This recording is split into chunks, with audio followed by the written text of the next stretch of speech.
Un psicólogo la llamó retrasada, sin saber que tenía un coeficiente mayor que Einstein. Nadie lo olvidará jamás. Bienvenidos de nuevo. Díganme de qué ciudad de México están viendo esto, o qué hora es allá donde se encuentran. Esta historia los va a conmover profundamente. Una niña de ojos grandes y mirada ausente se sentó en el rincón de una sala fría del Centro de Salud Mental Dr. José María Morelos, en Guadalajara, Jalisco. Las paredes estaban manchadas de humedad y el aire espeso olía a desinfectante barato, mezclado con café quemado de la máquina expendedora del pasillo. Su madre, Carmen Rodríguez, una mujer humilde de manos ásperas por limpiar casas en las colonias residenciales de Zapopan, la abrazaba con fuerza, como queriendo protegerla del mundo que ya la había marcado sin piedad. Carmen vestía su mejor blusa de poliéster azul marino, la misma que usaba para las citas importantes, aunque tuviera pequeños agujeros cerca del cuello que había intentado disimular con un broche de metal dorado que se había oxidado con los años. Sus zapatos negros de piel sintética crujían ligeramente cuando movía los pies, nerviosa, mientras esperaba el veredicto que cambiaría para siempre el destino de su pequeña. Lucía tenía apenas 7 años cuando el psicólogo escolar, un hombre trajeado llamado Dr. Armando Herrera, la miró con desdén tras una breve evaluación de apenas 30 minutos. Sus anteojos de marco dorado reflejaban la luz fluorescente mientras revisaba sus notas con la frialdad de quien examina un expediente médico sin rostro. Su traje gris Oxford olía a loción cara y su reloj de oro brillaba cada vez que movía la muñeca para escribir. Sin molestarse en entender el silencio de Lucía, ni su mirada perdida que parecía buscar algo más allá de las paredes de esa oficina claustrofóbica, anotó en un papel membretado con letra clara y despiadada: retraso cognitivo severo, requiere educación especial inmediata. Luego, sin siquiera mirar a Carmen a los ojos, sentenció con la autoridad de quien había tomado miles de decisiones similares. Debe aceptar que su hija nunca será como las demás niñas, señora Rodríguez. No hay nada más que podamos hacer por ella aquí. Carmen sintió que le arrancaban el alma de cuajo. Sus manos comenzaron a temblar mientras sostenía la pequeña mano de Lucía, que permanecía inmóvil como una muñeca de porcelana. El diagnóstico resonaba en sus oídos como una sentencia de muerte social. En una sociedad donde la educación lo era todo, donde las madres se enorgullecían de las calificaciones de sus hijos y competían en las juntas escolares, ella acababa de recibir la notificación de que su niña había sido excluida para siempre de esa carrera. Pero, doctor, ella dibuja cosas muy extrañas en casa, hace figuras geométricas perfectas sin regla, murmuró Carmen con voz quebrada, intentando encontrar alguna esperanza en medio del naufragio. A veces cuenta hasta números muy altos, en voz bajita cuando cree que no la escucho. Doctor Herrera la interrumpió con un gesto impaciente de la mano, como quien espanta una mosca molesta. Señora, esos son comportamientos repetitivos típicos del retraso. No confunda la obsesión con la inteligencia. Mi recomendación es que la inscriba en la Escuela Especial Benito Juárez de la Colonia Ferrocarril. Allí sabrán cómo manejar su condición. La palabra condición salió de sus labios como si fuera algo contagioso, algo que había que mantener alejado de los niños normales para no contaminar su desarrollo. Carmen miró a su hija, que había empezado a balancearse ligeramente en la silla de plástico naranja, con los ojos fijos en un punto del techo, donde la pintura se descascaraba, formando patrones que solo ella parecía comprender, pero eso solo fue el comienzo de un calvario que duraría años. Al salir de esa oficina, caminando por las calles empedradas del centro de Guadalajara, hacia la parada del camión que las llevaría de vuelta a su humilde casa en la colonia Oblatos, Carmen cargaba no solo a su hija de la mano, sino también el peso de una etiqueta que la sociedad había pegado sobre la frente de Lucía como una marca indeleble: deficiente mental. Los otros padres en la sala de espera las habían mirado con esa mezcla de lástima y alivio que reservamos para las tragedias ajenas, agradecidos en secreto de que no fuera su problema, susurrando entre ellos cuando pensaban que no las escuchaban. Pobrecita la señora, qué cruz tan pesada le tocó cargar. Esa noche, en su pequeña casa de 2 cuartos con paredes de bloc sin pintar y piso de cemento pulido, Carmen se sentó en la cama que compartía con Lucía y lloró en silencio hasta que le dolieron las costillas, no por vergüenza de tener una hija diferente, sino por la impotencia aplastante de saber que el mundo había decidido que su niña no valía nada, que no merecía una oportunidad, que había sido condenada antes de siquiera poder demostrar quién era realmente. Mientras Lucía dormía a su lado, respirando suavemente con su carita angelical relajada en el sueño, Carmen se preguntaba una y otra vez si había fallado como madre, si había hecho algo mal durante el embarazo, si debería haber notado antes las señales que aparentemente eran tan obvias para los expertos. Pero lo que Carmen no sabía, lo que el doctor Herrera no había sido capaz de ver detrás de su soberbia profesional y sus prejuicios, era que en la mente de esa niña silenciosa se gestaba una tormenta de genialidad que cambiaría todo lo que creían saber sobre la inteligencia humana. Desde aquel diagnóstico que marcó sus vidas como un hierro al rojo vivo, Lucía fue excluida sistemáticamente de las clases normales en la escuela primaria Miguel Hidalgo de su colonia. La sentaban sola al fondo del aula, en un pupitre desvencijado que parecía haber sido olvidado por décadas, sin libros de texto, sin tareas que cumplir, sin la más mínima esperanza de que alguien esperara algo de ella. Carmen había suplicado a la directora, la señora Beatriz Morales, una mujer corpulenta que siempre vestía blusas floreadas y usaba lentes colgados de una cadena dorada, que por favor le dieran una oportunidad a su hija en el grupo regular. «Mire, señora Rodríguez», le había respondido con voz condescendiente mientras revisaba unos papeles importantes, «nosotros no tenemos la preparación para atender niños especiales. Aquí, los maestros ya tienen suficiente trabajo con 30 alumnos normales. Su niña estaría mejor en una institución especializada». Pero Carmen no tenía dinero para pagar una escuela privada especial, y la única pública quedaba al otro lado de la ciudad, requiriendo 3 camiones diferentes y 4 horas de viaje diario que su trabajo de limpieza no le permitía costear.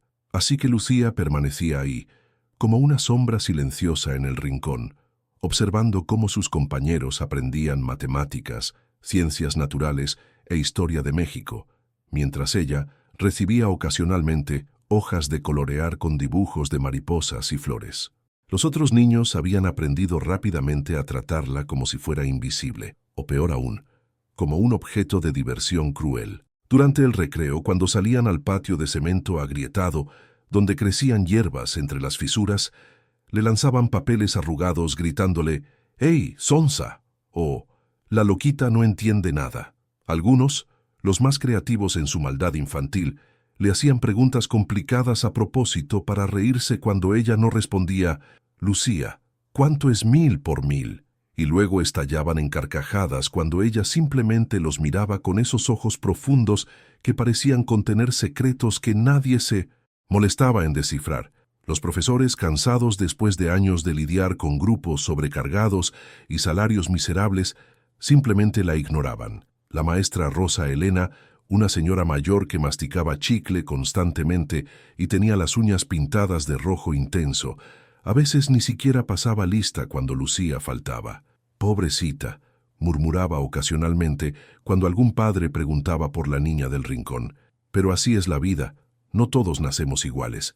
Esa frase se había convertido en una letanía que Lucía escuchaba día tras día. «Pobrecita», como si fuera un animalito herido que merecía compasión pero no respeto, cuidado pero no educación, lástima pero nunca expectativas. En casa, Carmen lloraba en silencio cada noche después de que Lucía se dormía. Se encerraba en el pequeño baño de azulejos blancos desportillados, se sentaba en el borde de la tina de plástico que habían comprado en abonos en Coppel y dejaba que las lágrimas cayeran sobre sus manos ásperas y agrietadas por los detergentes químicos que usaba en su trabajo.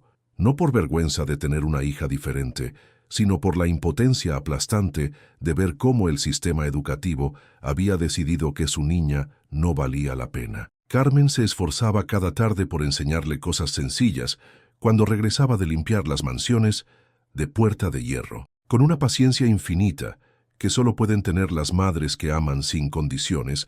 Le enseñaba a contar frijoles sobre la mesa de formica amarilla de su cocina, a leer palabras simples usando las revistas viejas que a veces le regalaban sus patronas, a escribir su nombre con un lápiz del número 2 que compraba de uno en la papelería de la esquina porque no podía permitirse una caja completa.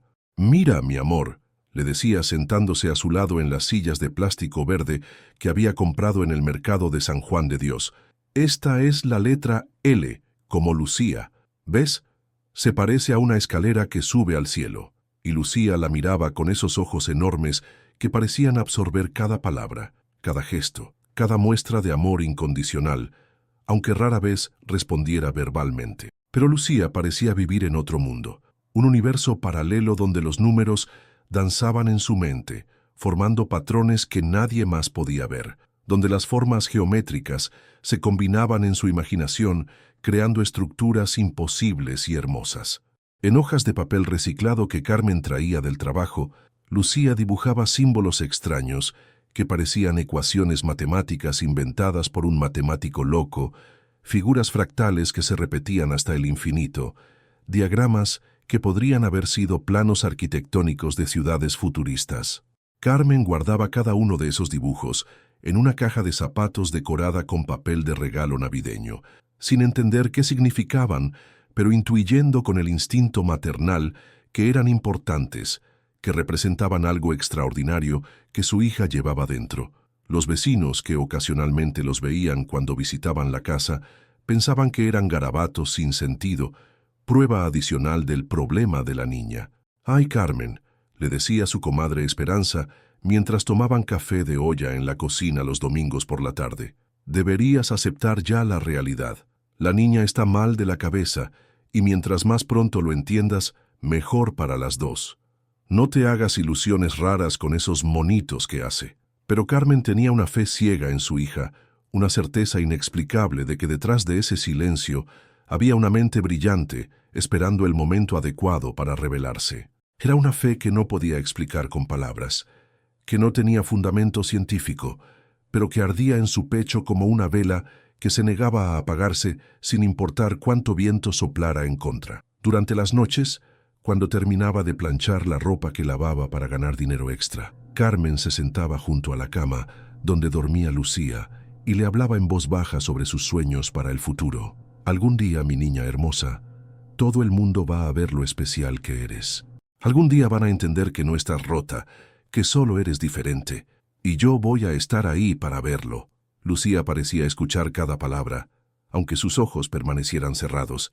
A veces, casi imperceptiblemente, sus labios se curvaban en una sonrisa tan sutil que Carmen dudaba si realmente la había visto o si era producto de su esperanza desesperada. Los domingos, cuando no tenía que trabajar, Carmen llevaba a Lucía a la Plaza Tapatía, donde compraban elotes con chile piquín y se sentaban en las bancas de hierro forjado a ver pasar a las familias. Lucía observaba a los otros niños jugar, correr, gritar, vivir sus infancias con la libertad que a ella le había sido negada. Carmen notaba cómo su hija estudiaba los patrones de movimiento de las palomas, cómo seguía con la mirada las trayectorias de las pelotas que rodaban, cómo parecía calcular mentalmente los ángulos y las velocidades de todo lo que se movía a su alrededor. «¿En qué piensas, mi amor?», le preguntaba Carmen, acariciándole el cabello castaño que brillaba bajo el sol de Jalisco. Lucía nunca respondía con palabras, pero a veces tomaba la mano de su madre y la apretaba suavemente, como diciéndole que estaba bien, que entendía, que todo iba a estar bien algún día. Y así pasaron 2 años más, con Carmen limpiando casas ajenas durante el día y enseñando a su hija por las tardes, con Lucía sentada en el rincón de la escuela como un mueble más del aula, con el mundo entero convencido de que esa niña silenciosa no tenía nada importante que ofrecer. Pero lo que nadie sabía, lo que ni siquiera Carmen podía imaginar, era que en la mente de Lucía se estaba gestando una revolución silenciosa que pronto iba a sacudir los cimientos de todo lo que creían saber sobre la inteligencia, el potencial humano y el precio terrible de los prejuicios.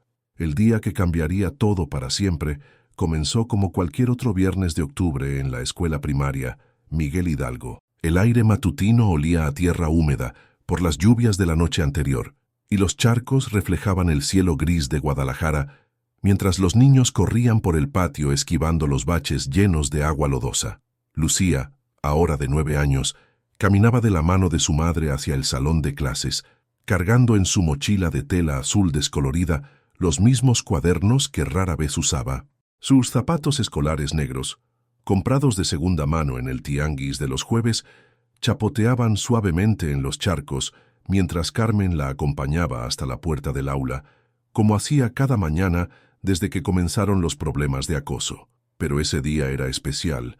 Había llegado la fecha de la exhibición anual de proyectos estudiantiles, donde cada grupo presentaría ante los padres de familia sus trabajos más destacados del año escolar. Las aulas estaban decoradas con globos de colores y papel crepé, y un aroma a café y pan dulce flotaba desde la cooperativa escolar, donde las madres de familia habían preparado un pequeño refrigerio para la ocasión. Carmen había pedido permiso en su trabajo de limpieza para estar presente, sacrificando el salario de mediodía que tanto necesitaba, porque quería demostrarle a Lucía que sus esfuerzos también importaban, aunque el mundo se empeñara en demostrar lo contrario. Vestía su mejor vestido de poliéster café con flores amarillas, el mismo que usaba para las bodas y primeras comuniones, y había peinado a Lucía con 2 coletas adornadas con listones rojos que había comprado especialmente para la ocasión. La maestra Rosa Elena había organizado a los padres en semicírculo alrededor del salón, sentados en las pequeñas sillas de plástico que generalmente usaban los niños, mientras los estudiantes presentaban sus proyectos sobre los héroes de la independencia de México. Uno por uno, los niños pasaban al frente mostrando sus maquetas de cartón del Palacio Nacional, sus biografías de Miguel Hidalgo escritas con letra cuidadosa, sus dibujos coloreados de la bandera nacional. Lucía permanecía sentada en su lugar habitual del rincón, observando en silencio cómo sus compañeros recibían aplausos y sonrisas orgullosas de sus padres. No tenía proyecto que presentar porque nadie le había asignado uno. Nadie esperaba que fuera capaz de completar una tarea tan compleja como investigar sobre un héroe nacional y crear una presentación coherente. Fue entonces cuando la señora Patricia Mendoza, una mujer elegante de cabello rubio, platinado y bolsa de marca que asistía en representación de la mesa directiva de padres de familia, levantó la mano con autoridad. Sus uñas perfectamente cuidadas brillaban bajo la luz fluorescente del aula, mientras se ajustaba el collar de perlas que evidenciaba su posición económica privilegiada. «Maestra Rosa Elena», dijo con voz clara que cortó el murmullo de conversaciones, «tengo una pregunta importante que hacerle delante de todos los padres presentes». Su tono era el de alguien acostumbrada a que sus palabras tuvieran peso y consecuencias inmediatas. La maestra, visiblemente nerviosa, se acomodó los lentes que colgaban de su cadena dorada y respondió con una sonrisa forzada. «Dígame, señora Mendoza, estamos aquí para resolver cualquier inquietud». Patricia Mendoza se puso de pie con la elegancia calculada de quien había ensayado ese momento en su mente y señaló directamente hacia donde estaba sentada Lucía, como si fuera una evidencia en un juicio. ¿Por qué tenemos que permitir que los casos especiales compartan aula con nuestros hijos normales? Mi hijo Sebastián me dice que esa niña hizo una pausa dramática, distrae a los demás con sus comportamientos extraños. ¿No sería mejor para todos que estuviera en un centro especializado para niños como ella? El silencio que siguió fue devastador. Carmen sintió como si le hubieran vaciado un balde de agua helada sobre la cabeza. Todas las miradas se dirigieron hacia Lucía, quien permaneció inmóvil en su silla, con los ojos fijos en sus manos, que sostenían un lápiz número 2, con el que había estado dibujando pequeños círculos concéntricos en el margen de su cuaderno. Algunas madres de familia comenzaron a murmurar entre ellas, y Carmen pudo escuchar fragmentos de sus conversaciones que atravesaron su corazón como dagas afiladas. «Tiene razón, mi niña también se queja. Es una distracción. Pobrecita, pero así es». Las risas comenzaron de manera incómoda, como carcajadas nerviosas que la gente usa cuando no sabe cómo reaccionar ante una situación social difícil. Pero gradualmente se volvieron más audibles, más crueles, alimentadas por el permiso implícito que la señora Mendoza había dado para expresar lo que muchos pensaban en privado. Carmen quiso levantarse, quiso defender a su hija, quiso gritar que Lucía era un ser humano con dignidad y derechos, pero se quedó paralizada en su silla de plástico naranja, sintiéndose pequeña e insignificante ante la unanimidad cruel de la multitud. Sus manos temblaron mientras buscaba las palabras adecuadas, pero su garganta se había cerrado como si alguien la estuviera estrangulando lentamente. El director de la escuela, el profesor Miguel Ángel Vázquez, un hombre calvo de bigote gris que había estado observando desde la puerta del aula, no dijo absolutamente nada.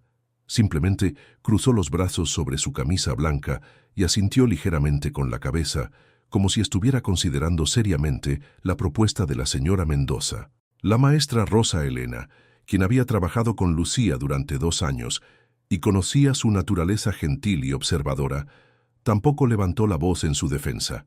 En lugar de eso, se limitó a decir con voz débil: «Bueno, son decisiones que se toman a nivel administrativo, no dependen de mí».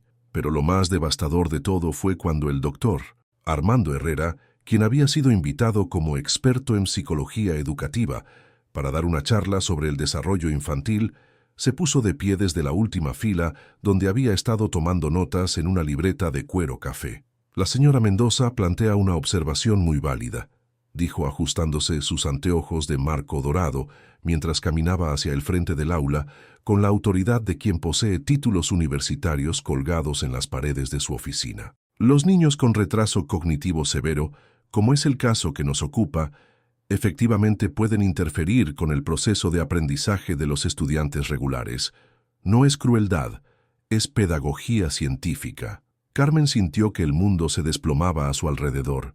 Escuchar nuevamente ese diagnóstico, pronunciado en voz alta, frente a todos los padres de familia, convertía a su hija en un espectáculo público, en una curiosidad médica que debía ser estudiada y categorizada en lugar de ser amada y respetada. Lucía, por primera vez en todo el episodio, levantó la mirada de su cuaderno. Sus ojos grandes y profundos recorrieron lentamente los rostros de todos los adultos presentes.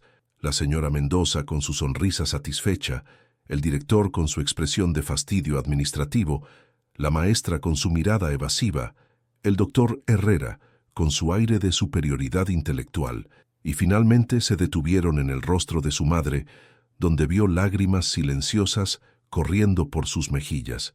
En ese momento, algo se quebró dentro del pecho de Lucía. No era su corazón, porque eso habría sido demasiado simple, demasiado limpio. Era algo más profundo y complejo, como el sonido que hace una estructura de cristal cuando recibe un golpe precisamente en su punto más vulnerable. Era la comprensión súbita y definitiva de que el mundo había decidido que ella no importaba. Por primera vez en años, Lucía habló. Su voz era apenas un susurro, pero en el silencio expectante del aula se escuchó con la claridad de una campana. «¿Por qué me odian?». La pregunta flotó en el aire como una acusación, simple y devastadora. Nadie respondió. Nadie supo qué responder. Algunos padres desviaron la mirada hacia el piso. Otros fingieron revisar sus teléfonos celulares. Pero la incomodidad era palpable en cada rincón del salón. Carmen se levantó con la dignidad de una reina despojada de su reino, tomó la mano de Lucía y caminó hacia la puerta del aula. Sus pasos resonaron en el silencio absoluto que había caído sobre la reunión. No dijo una sola palabra, pero su espalda erguida y su barbilla en alto comunicaron más que cualquier discurso. Esa noche, en la soledad de su pequeña casa, Carmen descubrió algo que la llenó de una rabia fría y calculada. Mientras revisaba los cuadernos de Lucía para guardar sus dibujos en la caja de zapatos, encontró algo que no había visto antes. Páginas y páginas de ecuaciones matemáticas perfectamente resueltas, fórmulas químicas complejas, diagramas astronómicos que mostraban las órbitas planetarias con una precisión asombrosa. Todo estaba ahí, escrito con la letra cuidadosa de una niña de 9 años que supuestamente tenía retraso cognitivo severo. Ecuaciones que Carmen no reconocía, pero que obviamente requerían un nivel de conocimiento que ningún niño de primaria debería poseer. Cálculos que parecían pertenecer a libros universitarios, teoremas que ni siquiera sabía que existían. Carmen sintió que la habitación giraba a su alrededor. Durante 3 años, todos habían etiquetado a su hija como deficiente mental, mientras Lucía resolvía en silencio problemas matemáticos que probablemente sus propios maestros no podrían entender. En el silencio de esa noche, Algo se quebró también dentro de Carmen. No era debilidad, sino el comienzo de una verdad que estaba a punto de cambiar todo lo que creían saber sobre su hija, sobre la inteligencia, sobre la justicia y sobre el precio terrible de los prejuicios humanos. La noticia del incidente en la escuela primaria Miguel Hidalgo se extendió por las colonias residenciales de Guadalajara como pólvora encendida. Para el lunes siguiente, cada madre de familia en los círculos sociales de Zapopan y Puerta de Hierro conocía los detalles de cómo la mujer de la limpieza había armado un escándalo porque no aceptaba que su hija tuviera problemas mentales. La señora Patricia Mendoza, orgullosa de haber puesto orden en una situación que consideraba incómoda para todos, organizó una reunión extraordinaria en su mansión de la colonia Providencia. La casa, con sus columnas de mármol blanco y jardines perfectamente cuidados por un ejército de jardineros, se convirtió en el epicentro de una campaña destinada a proteger a los niños normales de lo que llamaban elementos disruptivos. Sentadas en la terraza que daba al jardín con vista panorámica de la ciudad, sorbiendo café de Starbucks servido en tazas de porcelana china, las damas de la alta sociedad tapatía discutían el futuro de Lucía como si fuera un problema de plagas que requería fumigación profesional. No entiendo por qué Carmen se empeña en mantener a esa niña en una escuela normal, comentaba la señora Mónica Villanueva, esposa de un próspero empresario tequilero, mientras se acomodaba sus lentes de sol Chanel y revisaba sus uñas recién hechas en el salón más exclusivo de Tlaquepaque. Es casi cruel de su parte. La pobrecita sufre ahí, sin entender nada. La señora Graciela Hernández, cuyo esposo era socio de un despacho de abogados corporativos, asintió vigorosamente mientras aplicaba brillo labial MAC, que costaba más que el salario semanal de Carmen. Exactamente. Y nuestros hijos también sufren. Mi Fernanda me cuenta que la niña esa hace ruidos raros y dibuja cosas extrañas que la asustan. ¿Es justo exponer a niños pequeños a esas anomalías? Patricia Mendoza, sintiéndose como la líder natural de esta cruzada moral, propuso la solución que había estado madurando en su mente desde la humillación pública del viernes anterior. He estado hablando con mi esposo, quien conoce gente en el DIF estatal. Podríamos presionar para que retiren a la niña de la escuela regular y la ubiquen en una institución apropiada. Por su propio bien, por supuesto. Mientras tanto, en la escuela el director Miguel Ángel Vázquez se enfrentaba a una presión política que jamás había experimentado en sus 20 años de carrera educativa. Su teléfono sonaba constantemente con llamadas de padres influyentes exigiendo medidas inmediatas para resolver el problema de la niña Rodríguez. El martes por la mañana recibió la visita del licenciado Eduardo Mendoza, esposo de Patricia y socio minoritario de una constructora que había edificado varias escuelas públicas en la zona metropolitana. Llegó en su Mercedes-Benz negro, vestido con un traje Armani gris Oxford y portando un maletín de piel italiana que contenía documentos que harían temblar los cimientos de la carrera profesional del director. Miguel Ángel, le dijo con la familiaridad calculada de quien conoce el poder de las influencias, sentándose en el sillón de cuero sintético de la oficina directorial sin esperar invitación. Necesitamos hablar sobre la situación de la familia Rodríguez. Mi esposa me ha puesto al tanto de los inconvenientes que están generando. El director, sudando copiosamente bajo su camisa blanca de poliéster, intentó mantener una apariencia de profesionalismo mientras su instinto de supervivencia laboral le gritaba que cediera a cualquier demanda que le hicieran. Licenciado Mendoza, estamos manejando la situación con toda la sensibilidad posible. La sensibilidad está muy bien, interrumpió Eduardo con una sonrisa que no llegaba a sus ojos. Pero los resultados son lo que importa. Tengo aquí, abrió su maletín con movimientos precisos, cartas firmadas por 15 familias solicitando la reubicación inmediata de la menor. También una recomendación psicopedagógica del doctor Herrera confirmando que la niña requiere atención especializada, que esta institución no puede proporcionar.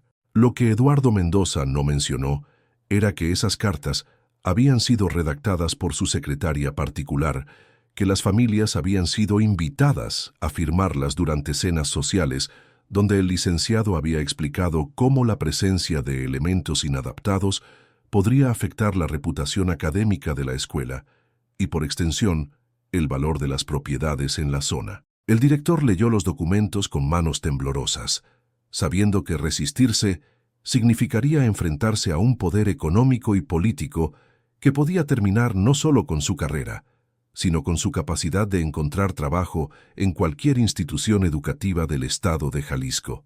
Pero hubo algo que ninguno de estos personajes poderosos anticipó: la intervención inesperada de alguien que había permanecido silencioso durante toda la controversia. El miércoles por la tarde, mientras Carmen esperaba afuera de la escuela para recoger a Lucía, sintiéndose como una paria en su propio barrio, se acercó a ella un hombre mayor que vestía un uniforme azul marino de chofer. Era don Aurelio Ramírez, de 72 años, quien durante las últimas 3 décadas había trabajado para algunas de las familias más prominentes de Guadalajara, manejando sus automóviles de lujo y escuchando sus conversaciones privadas desde el asiento delantero. «Señora Carmen», le dijo con voz pausada, quitándose la gorra de chofer en un gesto de respeto que hacía décadas no veía en su interacción con gente de clase alta, «necesito platicarle algo importante sobre su niña». Don Aurelio había sido testigo silencioso de innumerables reuniones sociales donde las patronas discutían la situación Rodríguez, como si fuera entretenimiento de sobremesa. Había escuchado las risas crueles, los comentarios despectivos, los planes para resolver el problema de una vez por todas, pero también había visto algo que nadie más había notado. Ayer, mientras esperaba a la señora Mendoza afuera del salón de belleza, continuó con la paciencia de quien había aprendido que las verdades importantes requieren tiempo para ser dichas correctamente. Vi a su hija dibujando en la banqueta mientras usted hacía mandados. Señora Carmen, esos no son dibujos de una niña con problemas. Esos son diagramas de ingeniería. Don Aurelio había estudiado mecánica automotriz en su juventud, antes de que las circunstancias económicas lo obligaran a trabajar como empleado doméstico. Reconocía un esquema técnico cuando lo veía, y lo que Lucía había dibujado en el cemento con un pedazo de gis era un diagrama de transmisión automotriz más preciso que muchos de los manuales profesionales que él había estudiado 40 años atrás. «Mi nieto estudia ingeniería en el Tecnológico de Monterrey», explicó, sacando de su bolsillo una fotografía tomada con su teléfono celular básico. «Le enseñé los dibujos de su niña y me dijo que son ecuaciones de física cuántica». «¿Entiende lo que eso significa, señora Carmen?» Carmen miró la fotografía borrosa con ojos que se llenaron de lágrimas, no de tristeza, sino de una esperanza tan intensa que le dolía físicamente. Durante años había intuido que su hija era especial, pero todo el mundo la había convencido de que estaba ciega por el amor maternal, de que se negaba a aceptar la realidad de la discapacidad de Lucía. «Don Aurelio», murmuró con voz quebrada, «¿está usted seguro? ¿No se equivoca?» El hombre mayor sonrió con la gentileza de quien había visto suficiente injusticia en su vida como para reconocer la verdad cuando la tenía enfrente. «Señora, he trabajado para gente rica durante 30 años. He visto a sus hijos en escuelas privadas caras, con maestros particulares y todas las oportunidades del mundo. Ninguno de ellos, ni uno solo, podría hacer lo que su niña hace naturalmente». Esa misma tarde, mientras las señoras de sociedad continuaban planificando la expulsión definitiva de Lucía del sistema educativo regular, don Aurelio hizo algo que cambiaría el curso de toda la historia. Utilizando los contactos que había cultivado durante décadas de servicio leal, se comunicó con su nieto Javier, estudiante de último año de ingeniería, quien a su vez conocía a profesores universitarios especializados en identificación de talentos excepcionales.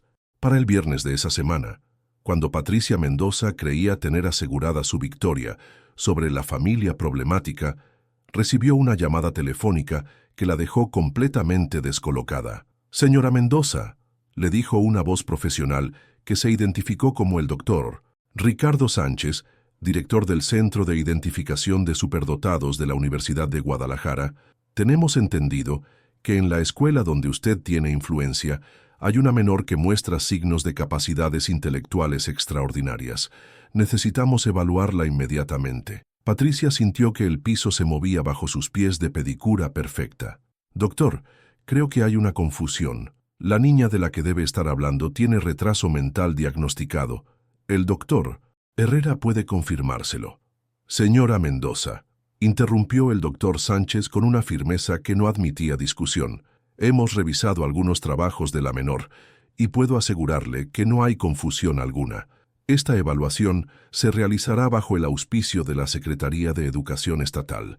Espero su colaboración. Cuando Patricia colgó el teléfono, sus manos temblaban tanto que tuvo que sentarse en su silla de diseñador italiano para procesar lo que acababa de escuchar. Por primera vez en su vida privilegiada, se enfrentaba a la posibilidad de haber cometido un error monumental, de haber atacado injustamente a una familia inocente, de haber revelado ante toda su clase social una crueldad que no podría justificar si resultaba que Lucía era efectivamente una niña extraordinaria. El doctor Herrera, cuando fue contactado para explicar su diagnóstico ante un comité universitario, comenzó a experimentar el tipo de pánico que solo sienten los profesionales cuando se dan cuenta de que su arrogancia los ha llevado al borde de un escándalo que podría destruir sus carreras para siempre. El lunes por la mañana, la escuela primaria Miguel Hidalgo se transformó en un escenario de tensión que nadie había anticipado.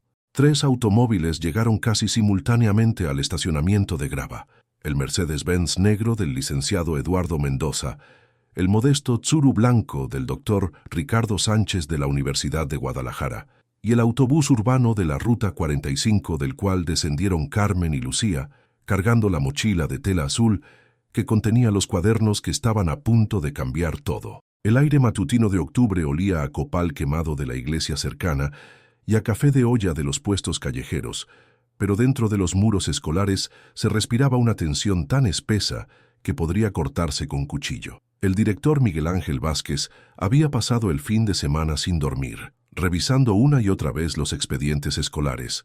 Buscando alguna evidencia que pudiera salvarlo del escándalo que presentía, se avecinaba. La reunión se realizó en la biblioteca escolar, un espacio pequeño con estantes de metal oxidado y libros de texto desactualizados, pero que ese día se había convertido en un tribunal improvisado donde se juzgaría no solo el futuro de Lucía, sino la competencia profesional de quienes la habían etiquetado como deficiente mental.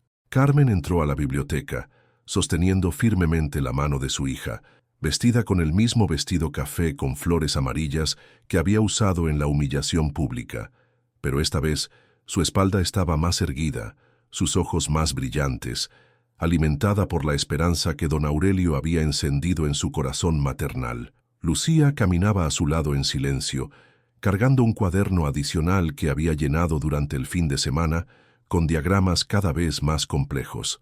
El doctor Ricardo Sánchez, un hombre de 50 años con barba gris perfectamente recortada y vestido con un traje azul marino que evidenciaba sobriedad profesional sin ostentación, se presentó con la cortesía de quien está acostumbrado a manejar situaciones delicadas. Sus credenciales incluían un doctorado en psicología cognitiva de la UNAM y 20 años de experiencia, identificando talentos excepcionales que el sistema educativo tradicional había pasado por alto. «Buenos días», dijo con voz pausada, dirigiéndose primero a Carmen y Lucía con una sonrisa genuina que ningún adulto había mostrado a la niña en años. «Soy el doctor Sánchez. Lucía, me da mucho gusto conocerte. He visto algunos de tus trabajos y estoy muy impresionado». Por primera vez en meses, Lucía levantó la mirada y estableció contacto visual directo con un adulto. Sus ojos grandes y profundos estudiaron el rostro del doctor Sánchez como si estuviera evaluando si podía confiar en él, si este hombre representaba otra decepción o una posibilidad real de ser comprendida. El licenciado Eduardo Mendoza, acompañado por su esposa Patricia y por el doctor Armando Herrera, ocuparon el lado opuesto de la mesa rectangular de formica que dominaba el centro de la biblioteca.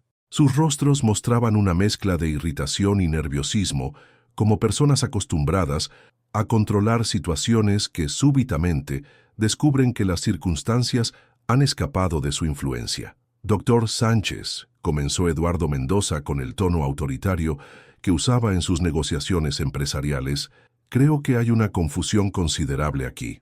El doctor Herrera, quien es una autoridad reconocida en psicología infantil, Ya evaluó a la menor y determinó claramente que presenta retraso cognitivo severo. No entiendo qué puede aportar una segunda opinión cuando el diagnóstico ya está establecido. El doctor Herrera asintió vigorosamente, ajustándose sus anteojos de marco dorado con la nerviosidad de quien sabe que su reputación profesional está siendo cuestionada públicamente. Exactamente. He trabajado con cientos de casos similares durante mi carrera.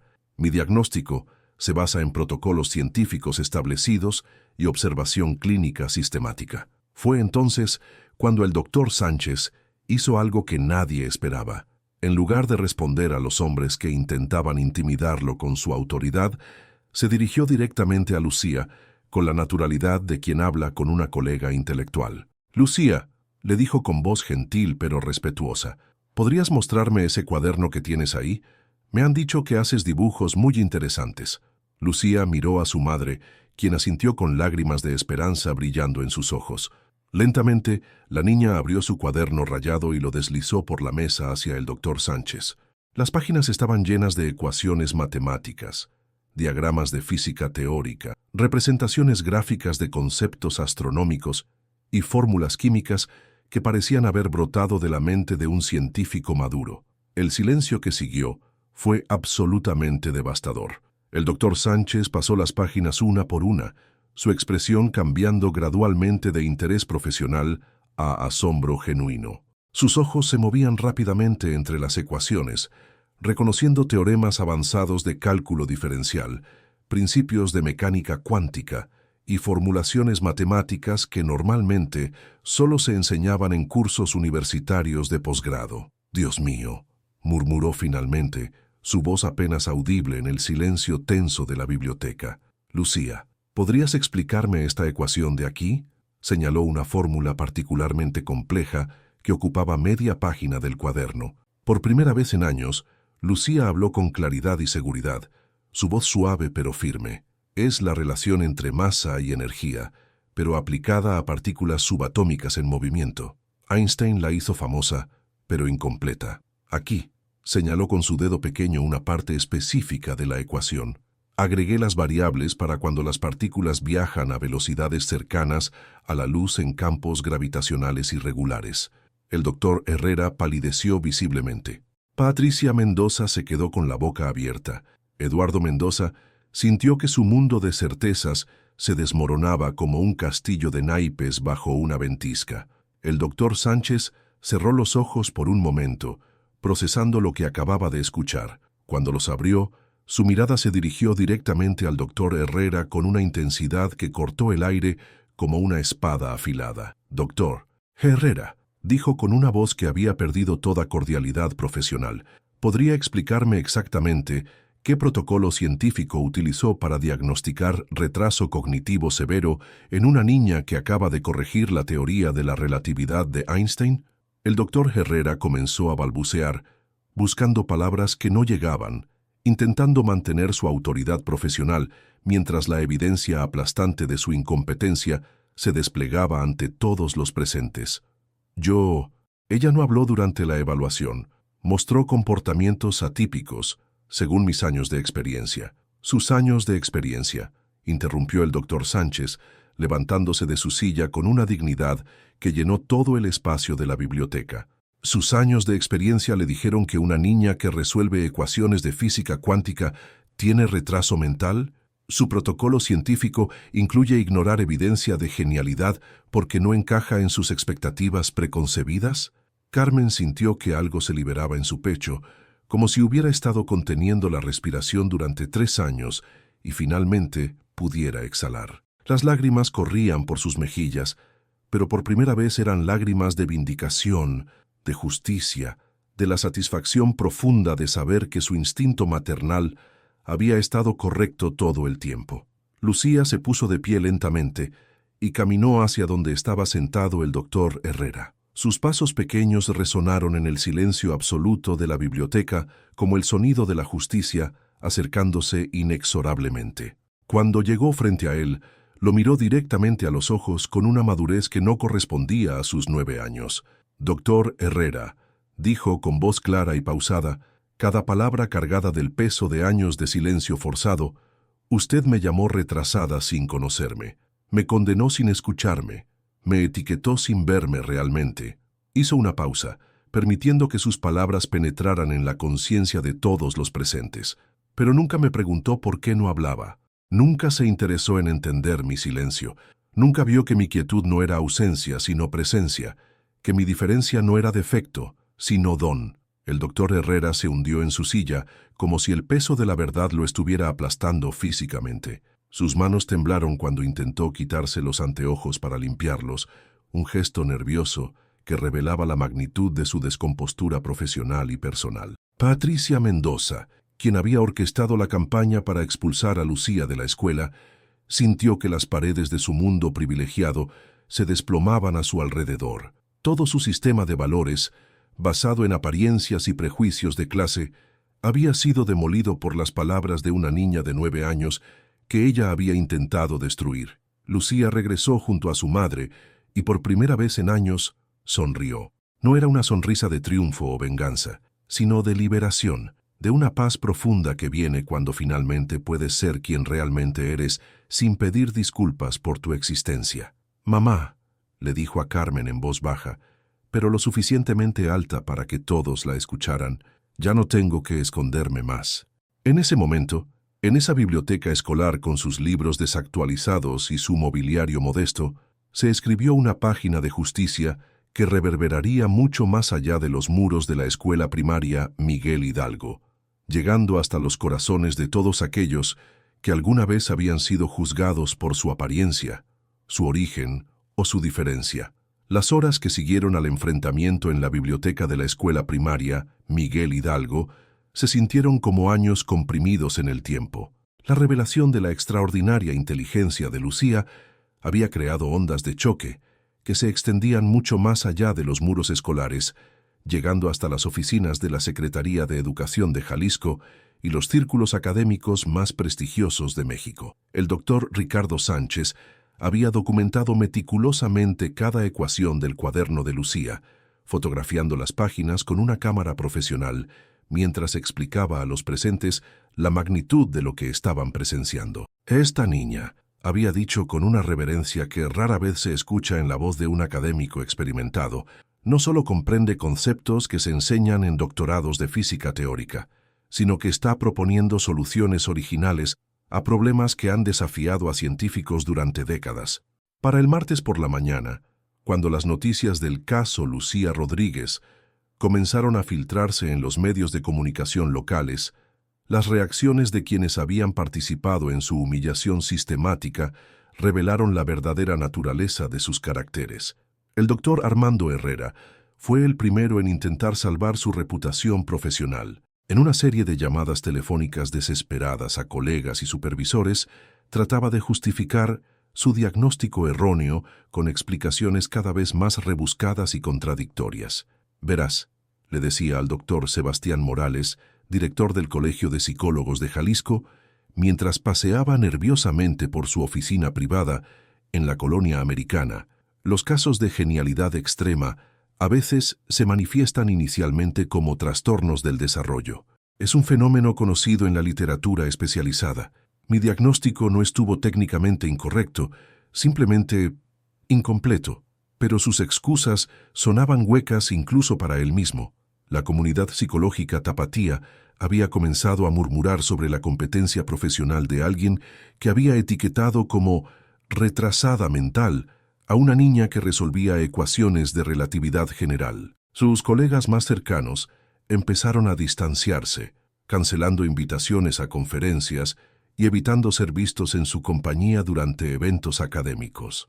El miércoles, en una decisión que reveló tanto su cobardía como su hipocresía, el doctor Herrera publicó un comunicado en el periódico local El Informador, donde intentaba reescribir la historia de su interacción con Lucía. «Siempre reconocí que la menor Rodríguez presentaba características atípicas que requerían evaluación especializada adicional. Mi recomendación de educación especial buscaba proporcionarle el entorno adecuado para desarrollar sus capacidades excepcionales». Carmen leyó ese comunicado en la casa de don Aurelio, quien la había invitado junto con Lucía a almorzar cocido tapatío preparado por su esposa, doña Esperanza. La indignación que sintió al leer las mentiras descaradas del doctor Herrera fue tan intensa que sus manos temblaron al sostener el periódico. «¿Cómo se atreve?», murmuró con una voz cargada de años de dolor contenido. «Durante 3 años nos hizo sentir como si fuéramos nosotras las que estábamos locas, como si yo fuera una madre en negación que no podía aceptar la realidad, y ahora pretende que él siempre supo que Lucía era especial. Lucía, sentada a la mesa de madera maciza, donde doña Esperanza servía el cocido en platos de talavera poblana, levantó la mirada de su cuaderno donde estaba dibujando nuevos diagramas matemáticos. «Mamá», dijo con la sabiduría precoz que caracteriza a los niños que han enfrentado adversidades prematuras, «la gente como él nunca admite sus errores. Solo cambian su historia para parecer menos malos». Don Aurelio asintió con la cabeza mientras partía bolillos calientes que llenaron la cocina con el aroma reconfortante del pan recién horneado. «Así es, niña. En todos mis años trabajando para familias ricas, he visto cómo reaccionan cuando se equivocan. Nunca dicen perdón, solo buscan maneras de hacer que parezca que tenían razón desde el principio».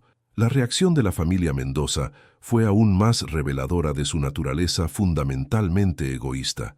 En lugar de mostrar arrepentimiento por haber orquestado una campaña cruel contra una niña inocente, Patricia y Eduardo concentraron sus energías en minimizar el daño a su reputación social. El jueves por la tarde, Patricia organizó una reunión de emergencia en su mansión de la colonia Providencia, convocando a las mismas señoras que habían participado en la conspiración para expulsar a Lucía de la escuela. La agenda no era ofrecer disculpas o reflexionar sobre su comportamiento, sino desarrollar una estrategia de relaciones públicas para salir airosas del escándalo. «Obviamente todas actuamos de buena fe», declaró Patricia mientras servía café importado de Guatemala en tazas de porcelana Lladró, preocupadas genuinamente por el bienestar de todos los niños involucrados. Nadie podía saber que la situación era tan complicada. La señora Mónica Villanueva, cuyo esposo empresario tequilero había comenzado a recibir comentarios incómodos en el Club de Industriales sobre la participación de su familia en el caso Lucía, sugirió una aproximación que reveló la superficialidad moral de su círculo social. «Deberíamos hacer una donación pública a la escuela», propuso mientras se retocaba el maquillaje con un espejo de mano plateado, algo visible que demuestre nuestro compromiso con la educación. «Tal vez podríamos patrocinar un programa para identificar niños superdotados. Eso nos haría ver como visionarias que siempre supimos que había algo especial en esa niña».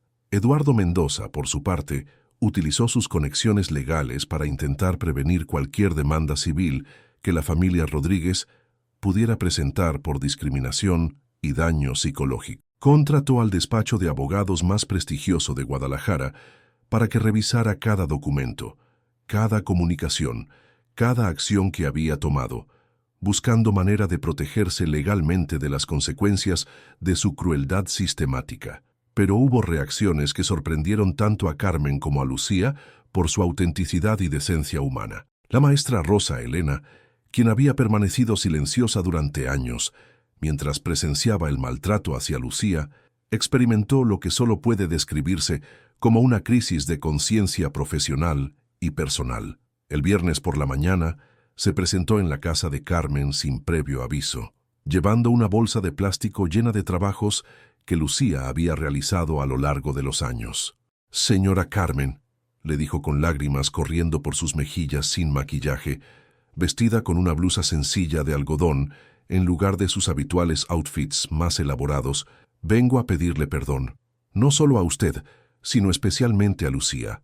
Se sentó en la sala pequeña de la casa Rodríguez, en un sillón de tela que Carmen había cubierto con fundas tejidas por ella misma, y comenzó a sacar de la bolsa dibujos, ejercicios y trabajos que había confiscado de Lucía durante los últimos 3 años, creyendo que eran garabatos sin sentido.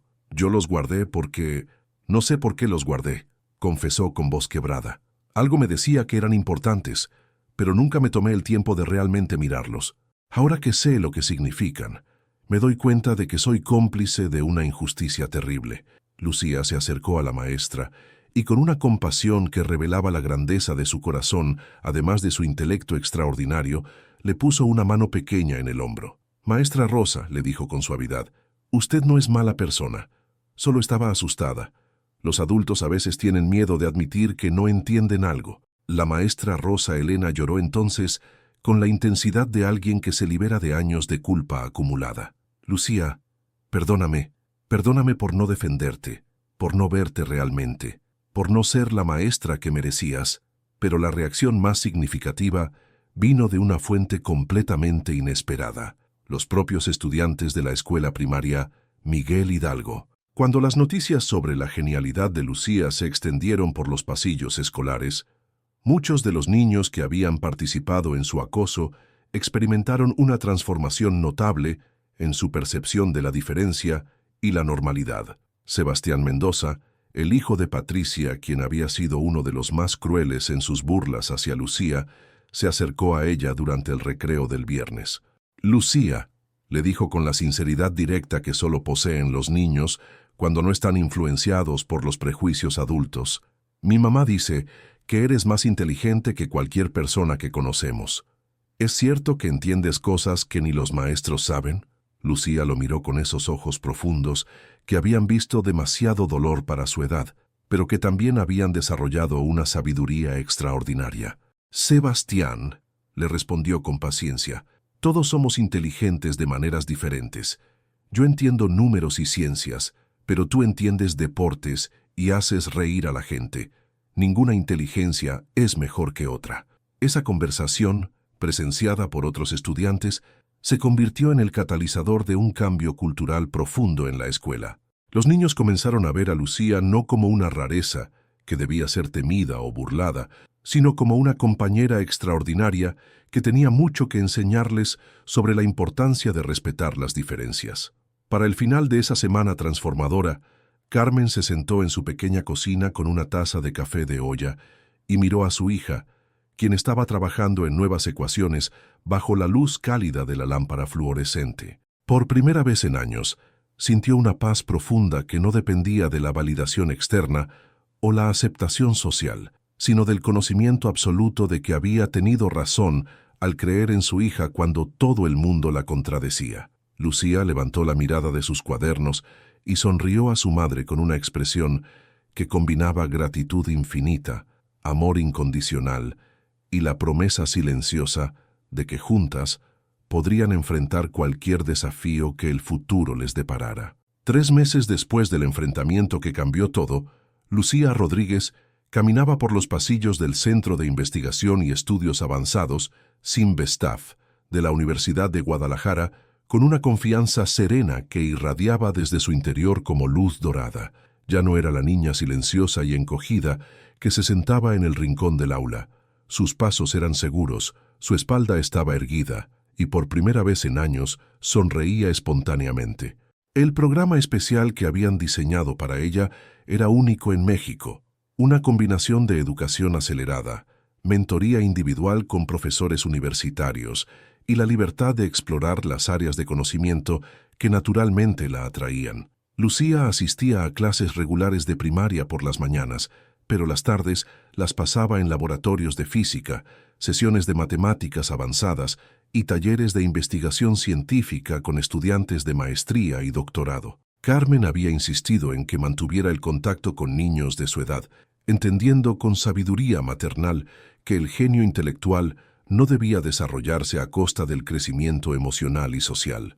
«Mi niña necesita ser extraordinaria, pero también necesita ser feliz», había explicado al comité académico que diseñó el programa educativo especial. Ese miércoles por la tarde, mientras Carmen terminaba su trabajo de limpieza en una casa de la colonia Chapalita, recibió una llamada que la hizo sentarse en el jardín bajo la sombra de un jacarandá florecido para procesar completamente lo que estaba escuchando. «Señora Rodríguez», le decía la voz entusiasmada del doctor Sánchez desde la universidad, «necesito informarle sobre algo extraordinario que acaba de suceder». Lucía presentó una ponencia en el seminario de física teórica de esta tarde, y los profesores están sin palabras.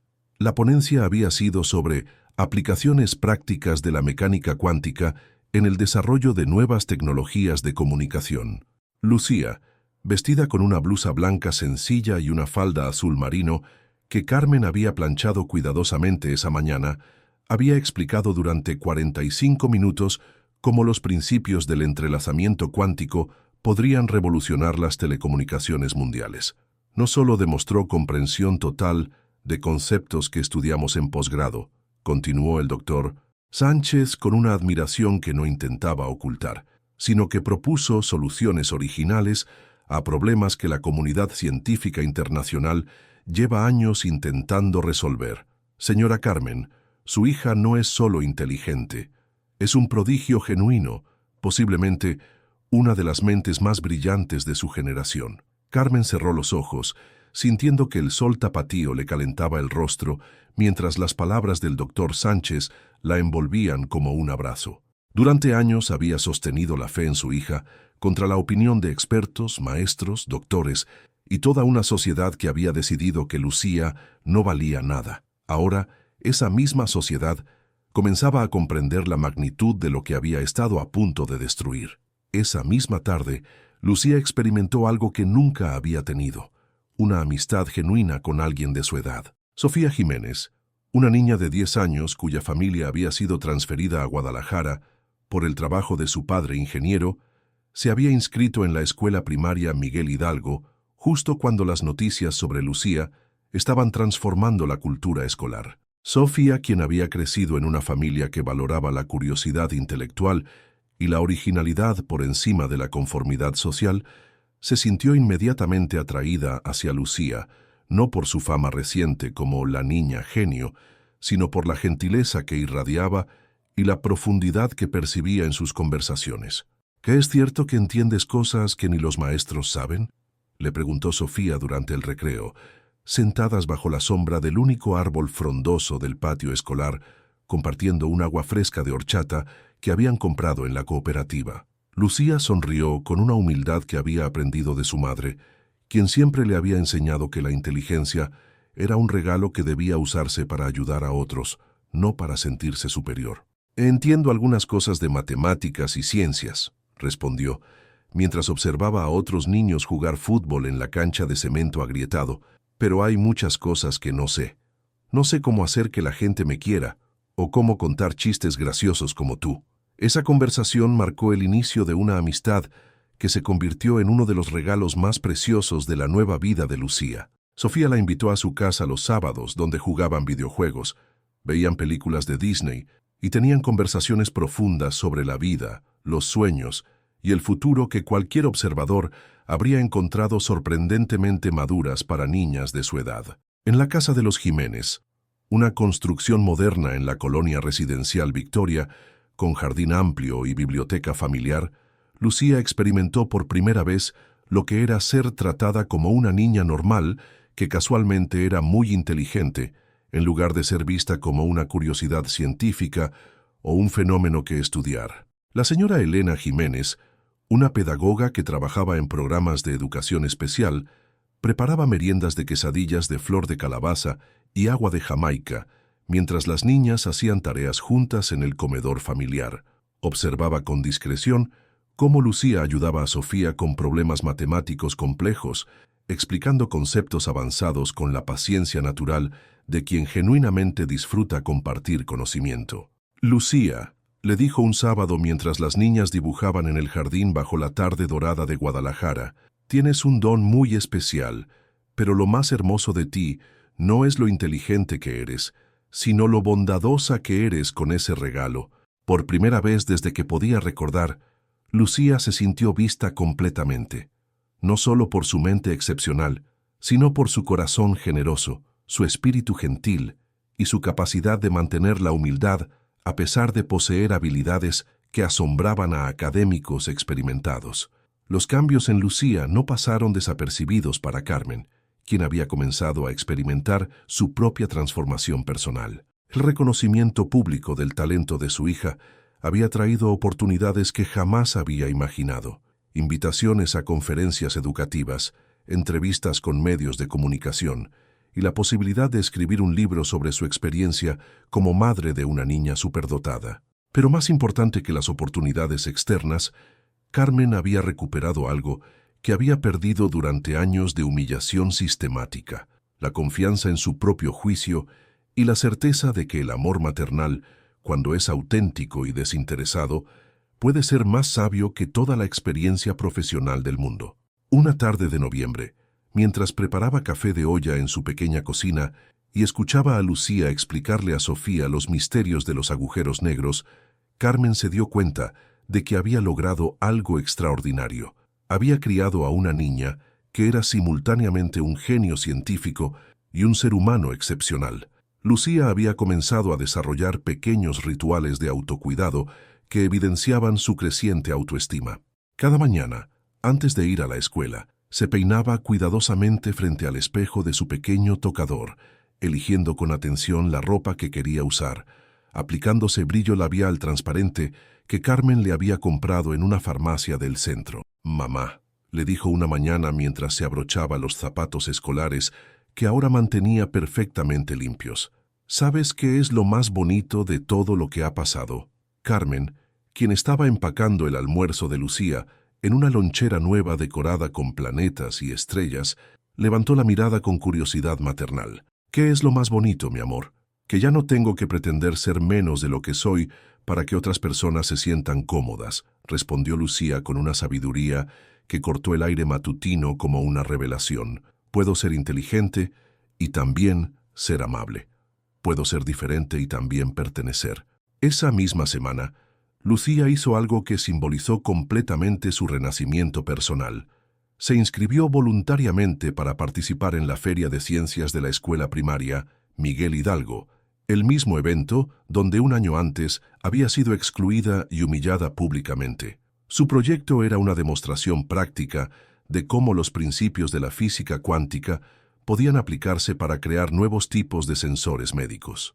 Trabajó durante semanas en el garaje de la casa de los Jiménez, con la ayuda entusiasta de Sofía y la supervisión técnica del doctor Sánchez, construyendo un prototipo funcional que detectaba cambios microscópicos en la composición química de la sangre. El día de la feria, vestida con una bata de laboratorio blanca que le había regalado el Departamento de Física de la universidad, Lucía explicó su proyecto a una audiencia que incluía no solo a padres de familia y estudiantes, sino también a periodistas, académicos universitarios y representantes de empresas tecnológicas que habían viajado desde Ciudad de México específicamente para conocer a la niña genio de Guadalajara.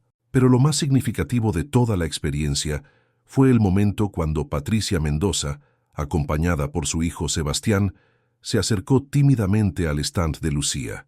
Patricia vestía de manera más sobria que en ocasiones anteriores, sin las joyas ostentosas que habitualmente usaba para demostrar su estatus económico. «Lucía», le dijo con voz apenas audible, evitando el contacto visual directo, quería decirte que lamento mucho lo que pasó. No tengo excusa para haber actuado como lo hice. Era solo una niña, y yo me comporté de manera cruel e imperdonable». Lucía la miró con esos ojos profundos que habían visto tanto dolor y habían desarrollado una compasión extraordinaria. «Señora Mendoza», le respondió con una madurez que dejó sin palabras a todos los presentes, «todos cometemos errores cuando tenemos miedo de lo que no entendemos. Lo importante es aprender de ellos». Esa tarde, mientras el sol se ponía detrás de las montañas que rodean Guadalajara y la Feria de Ciencias llegaba a su fin, Lucía se sentó en una banca del patio escolar junto a su madre y por primera vez en años, simplemente contempló la belleza del momento presente, sin la carga del pasado o la ansiedad del futuro. «Mamá», le dijo mientras observaba a otros niños recoger sus proyectos y despedirse de sus familias, «creo que por fin sé quién soy realmente».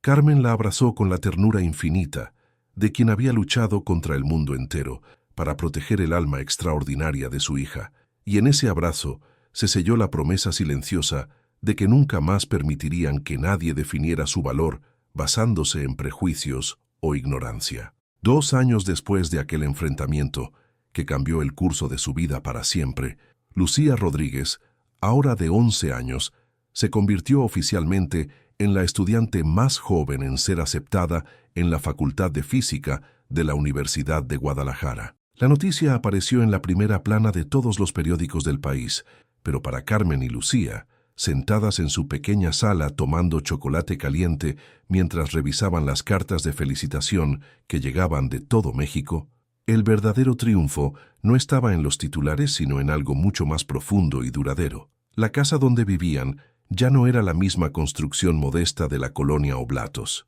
Gracias a las becas académicas, conferencias internacionales y el libro que Carmen había escrito sobre su experiencia titulado La fe de una madre.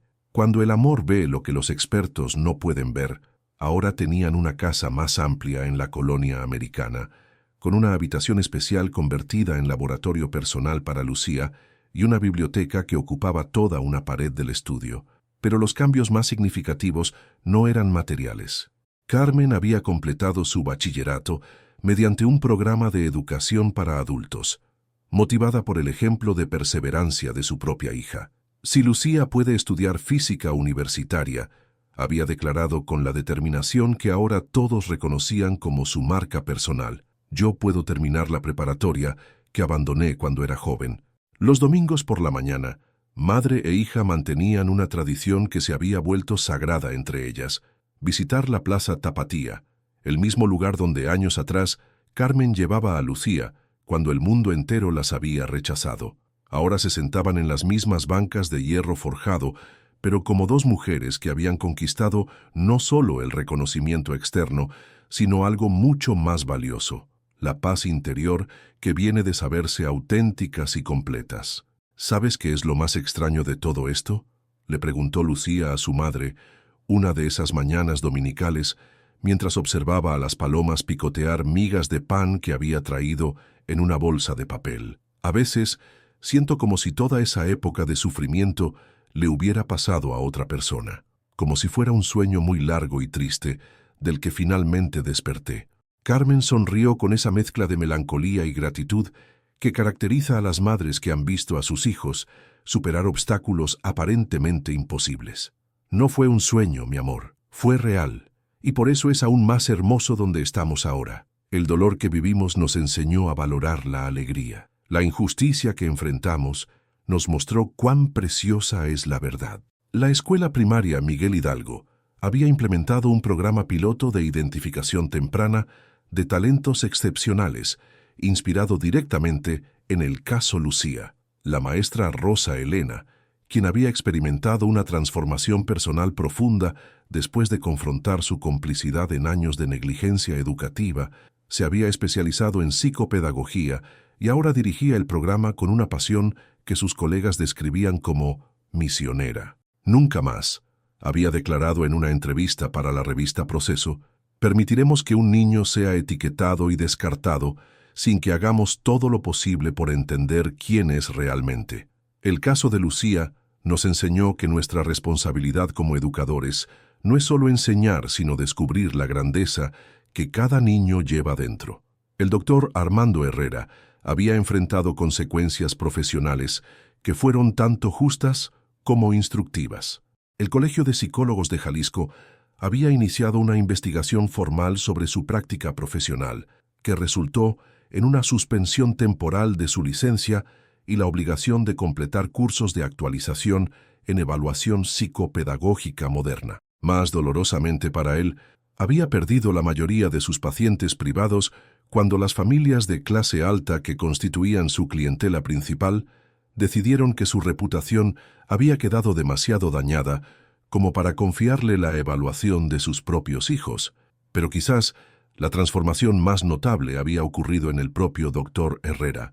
El hombre arrogante, que había destruido la autoestima de una familia entera con un diagnóstico negligente, había experimentado una humildad forzada que, paradójicamente, lo convirtió en un mejor profesional. Durante su periodo de suspensión, había trabajado como voluntario en centros comunitarios de la periferia de Guadalajara, ofreciendo evaluaciones psicológicas gratuitas a familias de escasos recursos que normalmente no tenían acceso a servicios especializados. El caso de Lucía Rodríguez había escrito en un artículo académico que publicó como parte de su proceso de rehabilitación profesional, me enseñó que los prejuicios socioeconómicos pueden cegar completamente el juicio clínico. Mi error no fue solo técnico, sino moral. Asumí que una niña de origen humilde, con una madre sin educación universitaria, no podía poseer una inteligencia excepcional. Esa suposición casi destruye a una familia y privó al mundo de conocer a una mente extraordinaria. La familia Mendoza había experimentado su propia evolución, aunque más lenta y compleja. Eduardo había perdido varios contratos importantes cuando empresarios competidores comenzaron a cuestionar públicamente su juicio y carácter, preguntándose qué tipo de decisiones podría tomar en los negocios alguien que había demostrado tanta crueldad hacia una niña inocente. Patricia, por su parte, había encontrado en el servicio comunitario una forma de canalizar la culpa que la atormentaba desde la confrontación en la biblioteca escolar. Se había convertido en una defensora activa de programas educativos para niños de familias trabajadoras, donando no solo dinero sino tiempo personal para tutorar a estudiantes de colonias populares. Sus amigas de la alta sociedad tapatía inicialmente interpretaron estas actividades como una estrategia de relaciones públicas, pero gradualmente reconocieron que Patricia había experimentado una conversión genuina en sus valores fundamentales. Sebastián Mendoza, quien a los 12 años ya mostraba una madurez emocional notable, se había convertido en uno de los mejores amigos de Lucía. La amistad entre ellos había florecido cuando él, impulsado por la curiosidad natural de la preadolescencia, le había preguntado directamente si lo odiaba por todo lo que su familia le había hecho. «No te odio, Sebastián», le había respondido Lucía, con esa honestidad directa que caracterizaba todas sus interacciones. «Tú eras un niño haciendo lo que veías hacer a los adultos, pero ahora ya no eres ese niño. Ahora puedes elegir quién quieres ser». Esa conversación había marcado el inicio de una amistad basada en el respeto mutuo y la comprensión de que las personas pueden crecer más allá de sus errores cuando están dispuestas a enfrentar la verdad sobre sí mismas. Don Aurelio Ramírez, el chofer cuya intervención había sido el catalizador del reconocimiento del talento de Lucía, había sido invitado como orador principal en la ceremonia de graduación de la preparatoria nocturna, donde finalmente había completado sus estudios a los 74 años. Su discurso, titulado «La sabiduría no siempre viene con diplomas», se había vuelto viral en redes sociales y había inspirado a miles de trabajadores mexicanos a retomar sus estudios independientemente de su edad. «Pasé 50 años creyendo que no era lo suficientemente inteligente para estudiar», había dicho frente a una audiencia que incluía desde adolescentes hasta adultos mayores como él. Pero Lucía me enseñó que la inteligencia viene en muchas formas y que nunca es demasiado tarde para demostrar quién eres realmente. En el laboratorio de física de la Universidad de Guadalajara, Lucía trabajaba ahora en un proyecto de investigación sobre aplicaciones médicas de la nanotecnología cuántica que había captado la atención de institutos científicos internacionales. Pero lo que más la emocionaba no era la complejidad de las ecuaciones que resolvía, sino las cartas que recibía semanalmente de niños de todo México que se sentían diferentes, incomprendidos o rechazados por sus familias y escuelas. «Querida Lucía», había escrito un niño de Oaxaca llamado Miguel, «mi maestra dice que soy flojo porque no hablo mucho en clase, pero en casa resuelvo problemas de matemáticas que encuentro en Internet. Mi mamá no me cree porque ella no estudió. ¿Cómo hiciste para que te creyeran?». Cada una de esas cartas recibía una respuesta personal de Lucía, escrita a mano en papel que olía ligeramente a los jazmines que crecían en el jardín de su nueva casa. Sus respuestas siempre incluían la misma verdad fundamental que había aprendido durante sus años de silencio forzado. No necesitas que todos te entiendan, solo necesitas que una persona crea en ti lo suficiente como para darte la oportunidad de demostrar quién eres. Carmen había comenzado a dar conferencias en escuelas y centros comunitarios por todo el país, compartiendo su historia no como la madre de una niña genio, sino como una mujer que había aprendido que el amor incondicional puede ser más poderoso que toda la autoridad académica del mundo. La lección más importante que puedo compartir con ustedes, solía decir al final de cada presentación, dirigiéndose especialmente a las madres que trabajaban en empleos humildes y cuyos hijos enfrentaban discriminación educativa, es que nadie conoce a su hijo mejor que ustedes. Confíen en su instinto maternal, luchen por sus niños, aunque todo el mundo les diga que están equivocadas. El amor de una madre que ve el potencial donde otros ven problemas puede mover montañas. La historia de Lucía había trascendido las fronteras de México. Universidades de Estados Unidos, España y Reino Unido habían comenzado a estudiar su caso como ejemplo de cómo los prejuicios socioeconómicos pueden ocultar talentos excepcionales. Su historia se había convertido en material de estudio obligatorio en programas de formación docente, y su nombre aparecía en libros de texto de psicología educativa como símbolo de la necesidad de reformar los métodos tradicionales de evaluación infantil. Pero para Lucía, el verdadero legado de su experiencia no estaba en los reconocimientos académicos o la fama mediática. Estaba en la carta que había escrito para sí misma en su 11º cumpleaños. Una carta que mantenía enmarcada en su escritorio junto a la fotografía donde aparecía abrazando a su madre el día de su aceptación universitaria. Querida Lucía de 7 años, sé que en este momento te sientes muy sola y piensas que hay algo malo contigo. Sé que duele cuando los adultos te miran como si fueras un error de la naturaleza. Pero quiero que sepas algo muy importante. No estás rota. No necesitas ser arreglada. Solo necesitas tiempo para crecer hasta convertirte en quien realmente eres. El silencio en el que vives ahora no es vacío. Está lleno de ideas extraordinarias, esperando el momento perfecto para salir al mundo. La diferencia que otros ven como defecto es en realidad tu superpoder. Y la madre que llora en secreto porque cree que ha fallado es en realidad la heroína más valiente que conocerás jamás.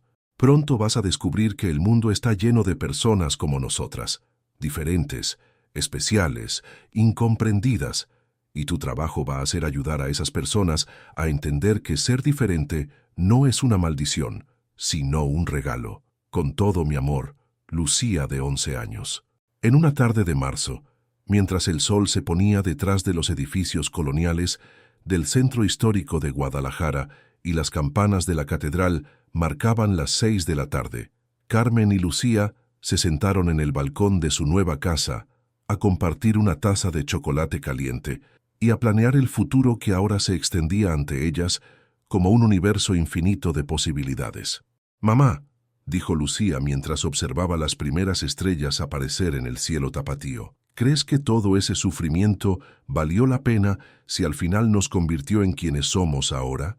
Carmen la abrazó con la ternura de quien había luchado contra el mundo entero para proteger algo precioso, y en ese abrazo estaba contenida toda la sabiduría que solo pueden poseer las madres que han visto a sus hijos renacer de las cenizas de la injusticia. «Mi amor», le respondió con voz suave pero firme, «el dolor nunca debería ser necesario para que brillen las almas extraordinarias. Pero cuando llega, cuando nos golpea sin que lo merezcamos, podemos elegir si nos va a destruir o nos va a hacer más fuertes. Nosotras elegimos ser más fuertes».